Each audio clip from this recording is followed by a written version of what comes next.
하나님 말씀 베드로전서 3장 18절 19절 다 같이 읽겠습니다. 그리스도께서도 한 번 죄를 위하여 죽으사 의인으로서 불의한 자를 대신하셨으니 이는 우리를 하나님 앞으로 인도하려 하심이라. 육체로는 죽임을 당하시고 영으로는 살리심을 받으셨으니 저가 또한 영으로 옥에 있는 영들에게 전파하시니라. 아멘.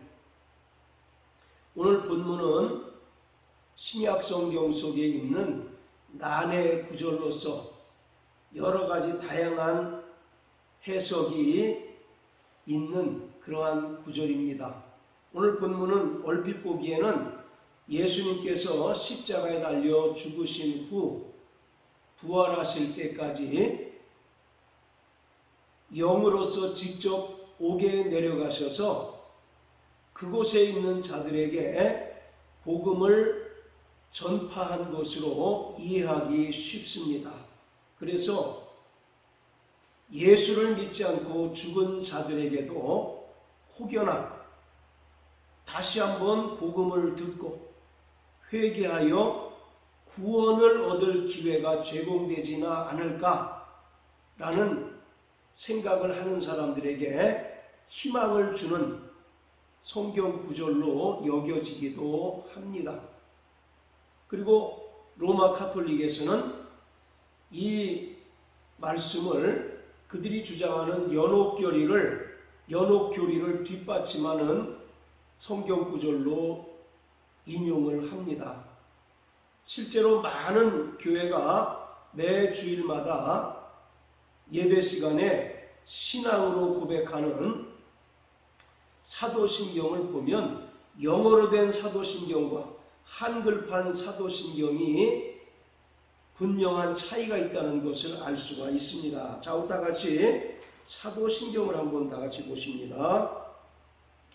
영어로 된 사도신경에 보면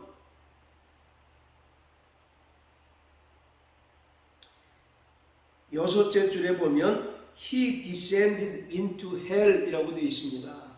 이것을 번역하면 그는, 여기서 그는 바로 예수님을 가리키고 있는데 예수님은 지옥에 내려가셨다 라고 이렇게 번역할 수 있습니다. 그런데 한글 사도신경에는 전혀 그러한 언급이 나타나 있지 않습니다. 자, 이처럼 예수님께서 십자가에 달려 죽으신 후 부활하시기까지 직접 영으로 내려가셔서 옥에 있는 자들에게 복음을 전파하셨다라고 그렇게 생각해서 사도신경도 영어판 사도신경도 He descended into hell로 표기해 놓고 또 로마의 카톨릭도 이 말씀을 연옥교리를 뒷받침하는 그러한 말씀으로 이해를 합니다. 자, 그렇다면 과연 예수를 믿지 않고 죽은 자들에게도 다시 한번 복음을 듣고 회개하고 구원 얻을 기회가 제공이 될까?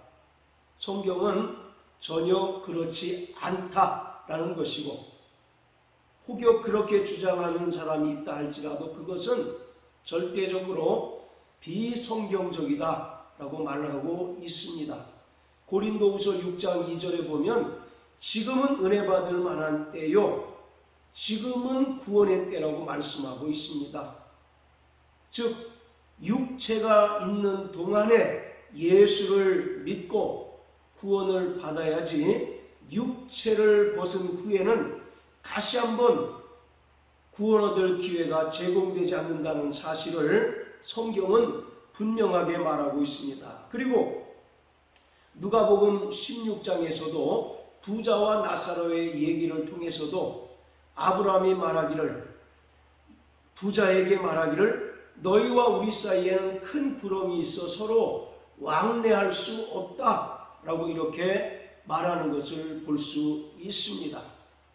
그렇기 때문에 오늘 베드로전서 3장 18절 19절의 말씀은 결코 예수님께서 십자가 죽음 이후에 직접 영으로 지옥에 내려가셔서 그곳에 있는 자들에게 복음을 전하셨다는 말씀이 결코 아닙니다. 자, 그렇다면 예수님께서는 십자가 달려 죽으신 후 어디에 가셨으며 또 3일 동안 무엇을 하셨는가?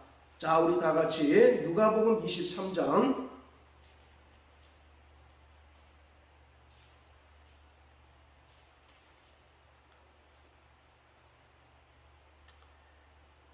42절 43절 다 같이 읽겠습니다. 가로되 예수여 당신의 나라에 임하실 때에 나를 생각하소서 하니 예수께서 이르시되 내가 진실로 내게 이르노니 오늘 내가 나와 함께 낙원에 있으리라 하시니라. 아멘.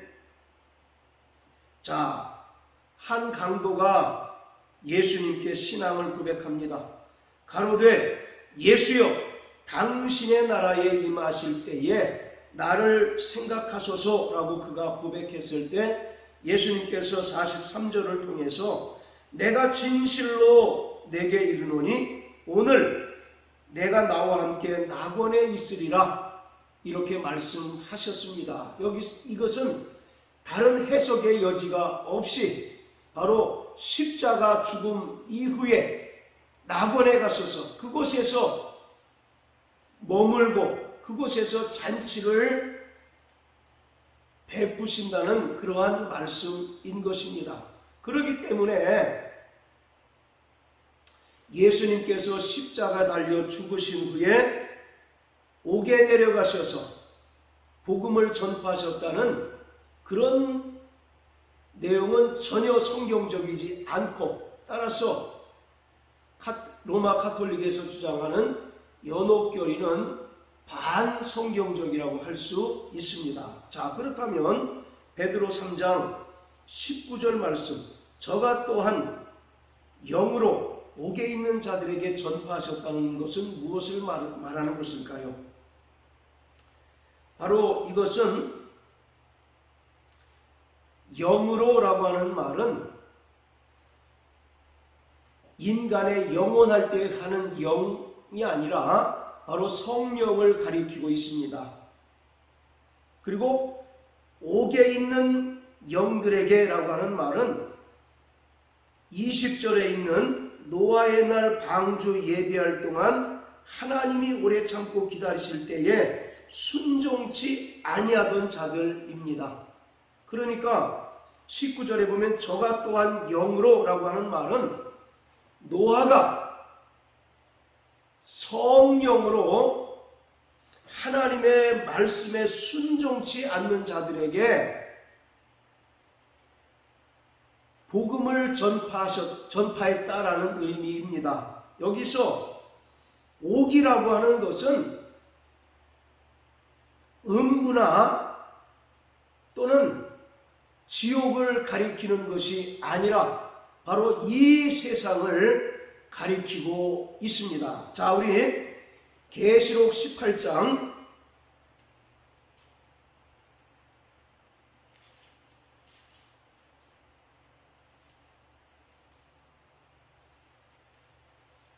자, 2절입니다. 힘센 음성으로 외쳐 가로되 무너졌도다 무너졌도다 큰 성 바벨론이요 귀신의 처소와 각종 더러운 영에 모이는 곳과 각종 더럽고 가증한 새에 모이는 곳이 되었도다. 자, 큰 성 바벨론이 무너지는 장면을 설명하고 있는 것인데 모이는 곳과 또 모이는 곳이 되었다 할 때 이 곳이라고 하는 말에 관주번호 1번이 표기되어 있습니다. 그리고 그 밑에 보면 혹 옥으로라고 되어 있는데 이 옥이라고 하는 말이 헬라어로 필라케라고 하는 단어인데 말 그대로 영어로 하면 프리즌, 감옥을 이야기하고 있습니다. 그리고 이 헬라어가 베드로전서 3장 19절에 보면 옥에 있는 할 때 이 옥과 동일한 헬라어를 말하고 있습니다. 따라서 베드로전서 3장 19절에 있는 이 옥이라고 하는 말은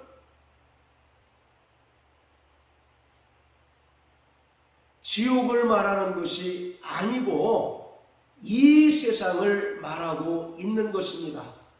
따라서 베드로전서 3장 19절의 말씀은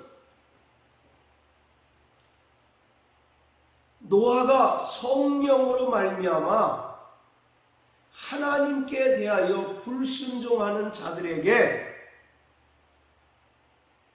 복음을 전파했다라고 이와 같이 말씀합니다. 자, 베드로후서 2장 5절을 한번 다 같이 보십니다. 베드로후서 2장 5절 옛 세상을 용서치 아니하시고 오직 의를 전파하는 노아와 그 7 식구를 보존하시고 경건치 아니한 자들의 세상에 홍수를 내리셨으며, 자, 여기 보면 노아가 오직 의를 전파했다라고 말씀하고 있습니다. 하나님께서 창세기 6장 말씀을 통해서 노아에게 홍수로 심판하실 것을 말씀하십니다. 그리고 노아는 하나님께서 명령하신 대로 방주를 짓는 일에 열심을 다합니다. 그리고 또 노아가 바로 오직 의를 전파했다라고 말씀합니다. 여기서 의라고 하는 것은 하나님의 공의로서 장차 있게 될 하나님의 홍수 심판을 가리키고 있습니다. 자, 이처럼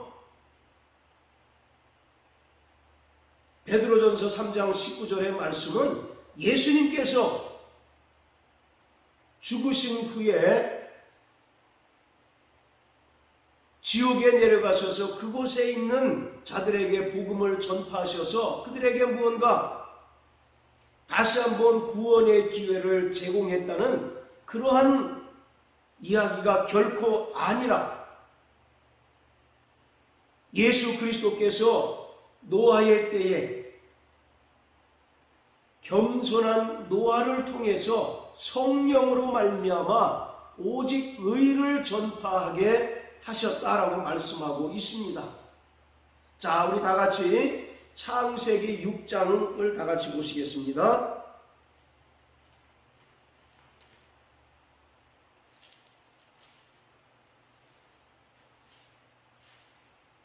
창세기 6장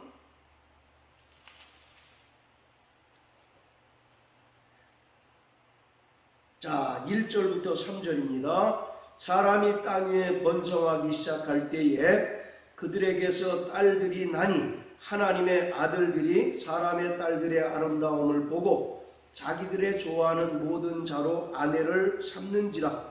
여호와께서 가라사대 나의 신이 영원히 사람과 함께 하지 아니하리니 이는 그들이 육체가 됨이라.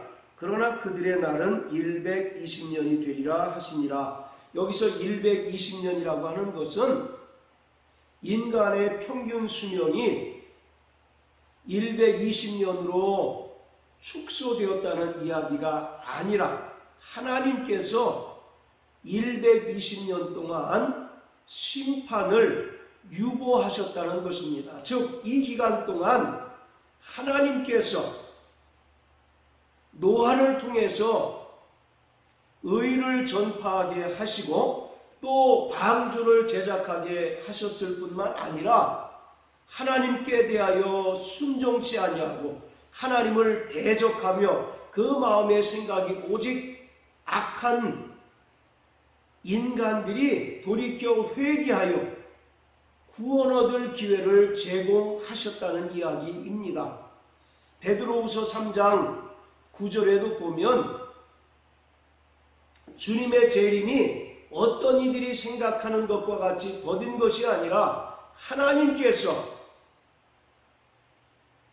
사람들이 회개하여 생명 얻기를 기다리신다라고 이와 같이 말씀하셨던 것처럼 하나님께서는 노아를 통해서 당시에 의의 복음을 전파하게 하시고 또 방주를 짓게 하셨을 뿐만 아니라 하나님을 대적하고 순종치 않던 자들에게 120년의 그 유예 기간을 허락하셔서 그들에게 회개하고 돌이켜 구원 얻을 기회를 제공하셨던 것입니다. 그러나 안타깝게도 그들이 하나님께서 제공하신 회개의 기회를 실기하고 여전히 하나님을 대적하고 여전히 하나님을 불순종함으로 인하여 결국 노아의 방주에 들어가 구원 얻은 자들은 노아를 포함해서 8명밖에 없었다라고 성경은 말하고 있습니다. 따라서 우리는 오늘 이 말씀을 통해서 분명히 깨달아야 하는 것이 지금 즉시로 예수를 믿는 것이 필요하다는 것입니다. 우리가 가끔 전도하다 보면 혈기왕성한 때 즐기고 논 다음에 육체의 기력이 쇠한 다음에 교회를 찾아와서 그때 구원받겠노라고 이야기하는 사람들이 대단히 많습니다. 그러나 성경은 지금 즉시 예수를 영접해야 한다라고 말씀하고 있습니다. 왜냐하면 인간은 내일을 알 수 없는 그러한 존재이기 때문에 그렇습니다. 오직 내일을 알 수 있는 분은 하나님 한 분밖에 없기 때문에 인간은 세월을 아끼고 또 육체의 기간 동안 예수를 영접하여 구원 얻는 자가 바로 복된 자임을 우리에게 깨닫게 해 주십니다. 그렇기 때문에 지금이 은혜 받을 만한 때요, 지금이 구원의 때라는 사실을 우리는 분명히 깨닫고 회개하여 예수를 영접한 자가 바로 복된 자라는 사실을 분명히 믿으시길 예수님 이름으로 축복합니다. 우리 육체의 때는 기회입니다. 불신자들에게는 예수를 믿고 구원 얻을 수 있는 기회입니다. 반면에 이미 예수를 믿고 하나님의 자녀가 된 성도들에게 육체의 때는 바로 성화의 기간이고 또 영광의 아버지 나라를 상속받기 위하여 철저하게 준비하는 그러한 기간입니다. 그래서 우리는 이 땅에서 철저히 하나님 말씀에 순종하며 그 말씀을 통해서 우리를 다듬어 가시는 그 하나님의 사랑 가운데서 하나님의 백성으로서 변화되어지는 삶을 살아내야 하는 것입니다. 그러므로 사랑하는 성도 여러분, 매일매일 우리에게 주어지는 하루의 삶을 허송하지 마시고 정말 예수 그리스도의 그 은혜로 사시고 또 날마다 하나님 말씀에 순종하며 또 오늘 노아에게 하나님께서 의의 복음을 성령을 통해서 전파하게 하셨던 것처럼 오늘 우리에게 주어진 거룩한 사명이 장차 예수 그리스도께서 재림하실 것과 또 영원한 심판이 있을 것을 전파하는 것임을 깨달으셔서 우리가 입술을 벌려 담대히 예수를 전하는 자 되시길 주의 이름으로 축복합니다. 사도 바울은 디모데후서 4장을 통해서 전도인의 직무를 다할 것을 명령하고 계십니다. 그러면 우리에게 의의 면류관이 예비되어 있다라고 그는 담대히 선포하고 있습니다. 그러므로 정말 우리에게 주어진 이 하루라고 하는 이 귀한 시간을 허송하지 않고 바로 예수 그리스도를 전파하며 하나님의 의의 심판을 증거하는 거룩한 믿음의 성도들 또 사명자들이 되시기를 주의 이름으로 축원합니다. 할렐루야.